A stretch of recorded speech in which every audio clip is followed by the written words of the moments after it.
Programme আমার দুপুরে 1টা থেকে আমার প্রোগ্রাম, 1টা থেকে আমার প্রোগ্রাম। আপনারা দেখেছেন সকাল থেকে দোকানপাট বন্ধ, হুইপ জারি করেছে। শুধু তাই নয়, যারা আমার দলের লোক তাদের বাড়ি বাড়ি গিয়ে বলে এসছে, তোরা যদি বেরোস তাহলে সন্ধ্যের পরে তোদের বাড়ি ভাঙচুর করবো, বাড়ি জ্বালিয়ে দেবো, তোরা জীবনে মাথা তুলে দাঁড়াতে পারবি। আমি আজকে নিজে ওখানে জানিয়েছি যে আজকে এই অমুক করছে, সমস্তটা শওকত মোল্লার লোক। তাদের একটাই কাজ, সারাদিন মাল খাবে, বোম বানছে। এই বিল্ডিংটার পিছনে বোম বানছে। আইসিকে বলেছে, আইসি কোনো গুরুত্ব দেয়নি। বোম বানছে, একদম প্রকাশ্যে বোম বানছে, হাতে মেশিন আছে, আমাদের ছেলেরা দেখেছে। কিন্তু একটা কথা হচ্ছে, নির্বাচনটা এরা করতে দেবে না। শওকত মোল্লা দীর্ঘ 34 বছর সিপিএম এর লুটপাট করে দিতেছে। আবার এই যে তৃণমূল কংগ্রেসে এসে একই তার কাজ কারবার একই, যারা সিপিএম তারাই তৃণমূল, তারাই লুটপাট, তারাই দখল, তারাই জমি দখল, তারাই বাড়ি ভাঙচুর, এটা কন্টিনিউ করে যাচ্ছে। আজকে আমি আইএসএফ এর ক্যান্ডিডেট, তোদের যদি এত ভয় হয় তাহলে তোরা বলে দে না যে এখানে কোনো ক্যান্ডিডেট দাঁড়াতে পারবে না। তোদের নিদান আছে মমতা বন্দ্যোপাধ্যায়, তোদের প্রতি তোদের সহযোগিতা আছে মমতা বন্দ্যোপাধ্যায়। একটার পর একটা নির্লজ্জর মতো মানে এইটা চালিয়ে যাচ্ছে। আপনারাও দেখেছেন, আমার সাথে প্রথম থেকে যেসব সাংবাদিকরা ছিল তারা দেখেছে যে গোটা এলাকা জুড়ে একদম চন্দনেশ্বর পর্যন্ত গোটা এলাকা দোকানপাট সমস্তটা বন্ধ আছে। শুধু বন্ধ বললাম, সন্ত্রাস, ভয় দেখানো, লুটপাট। এর আগে তো বহু লুটপাট করেছে, সন্ত্রাস করেছে, বাড়ি ভেঙেছে, ঘর জ্বালিয়ে দিয়েছে। আপনারা যদি জীবনতলার দিকে যান আমার সাথে, দেখবেন 2 থেকে 2,500 মানুষের বাড়ি ভাঙচুর হয়েছে। শুধু বাড়ি ভাঙচুর করে ক্ষান্ত হয়নি, সেই বাড়ির উপরে যে মাটি ছিল একদম পুকুর করে দিয়েছে জিসিবিদের। এইসব মানুষরা কোথায় যাবে? তারা সবাই এলাকা ছাড়া। তারা কি আইএসএফে ভোট দিতে পারবে? এই ধরনের সন্ত্রাস ওর করে অভ্যাস আছে, সেইটা করে যাচ্ছে যাতে এই এলাকায় যাতে ভোট না হয়, ওরা ছাপ্পা মাপ্পা মেরে নেবে।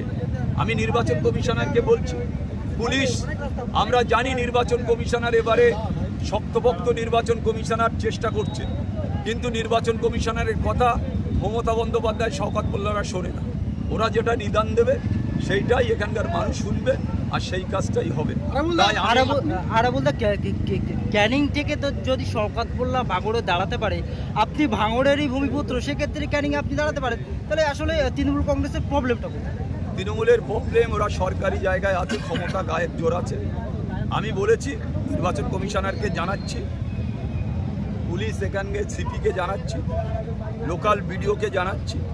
না হলে শওকত মোল্লা ভাঙড়ে কীভাবে ঢোকে সেটাও আমরা দেখে নিচ্ছি। সেটা আমার, আমি যদি ভাঙড়ে ঢুকতে পারবে না। আমি ঘটকপুকুরের চৌমাথায় যদি বসি, তোমার শওকত মোল্লা ভাঙড়ে ঢুকতে পারবে না। আর আইএসএফ এর ছেলেরা ছেড়ে দেওয়া বান্ধা না, ঠিক, তারা লড়াই করে লড়াই চলবে।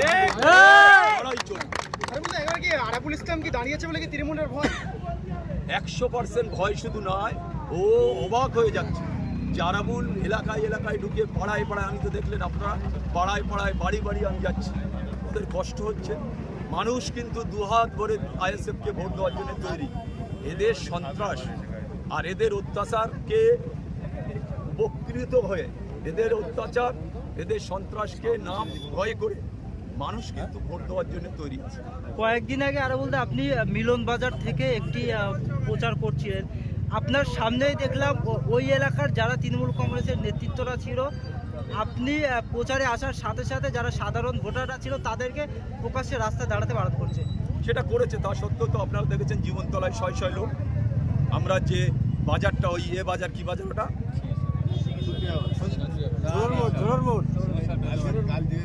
যেটা কাল গিয়েছিলাম ঝোড়োর মোড়ে সকালে প্রচার করেছে, কিন্তু একটা দোকানও বন্ধ করেনি। আমি গিয়ে দেখি শয় মানুষ দাঁড়িয়ে আছে। আমি শুধু দুহাত ভরে তাদের কাছে আশীর্বাদ চেয়েছি। তারা কেউ হাত নেড়েছে, কেউ মাথা নেড়েছে। ঘরের মধ্যে থেকে একটা ঘরে 25-30 জন করে দাঁড়িয়ে আছে, তারা আমার হাত দেখাচ্ছে, হাত নাড়ছে। ওখানে হয়েছে। তারপরে ওরা চেষ্টা করেছে জীবনতলা বাজারে গিয়ে দেখি অত বড় ময়দান, সেই ময়দানে টোটাল মানুষ ভর্তি। সেখানে আমি দাঁড়িয়ে সমস্ত মানুষের কাছে প্রণাম নিলাম, সালাম নিলাম। যে মানুষ, তাদের কাছে, হিন্দু ভাইদের কাছে প্রণাম নিলাম, মুসলিম ভাইদের কাছে সালাম নিলাম, মানুষ কাতারে কাতারে দাঁড়িয়ে আছে। আবারও আজকে যা করেছে, আজকে যেটা করেছে, ওরা অত্যন্ত খারাপ কাজ করেছে। মানুষকে বেরোতে দেয়নি, বা এখনো পর্যন্ত আপনারা দেখতে পারেন সমস্ত বাজার বন্ধ আছে। লাস্ট কোশ্চেন করবো যে কতটা বিধানসভা ভোটে কতটা লিড দিতে চলেছেন?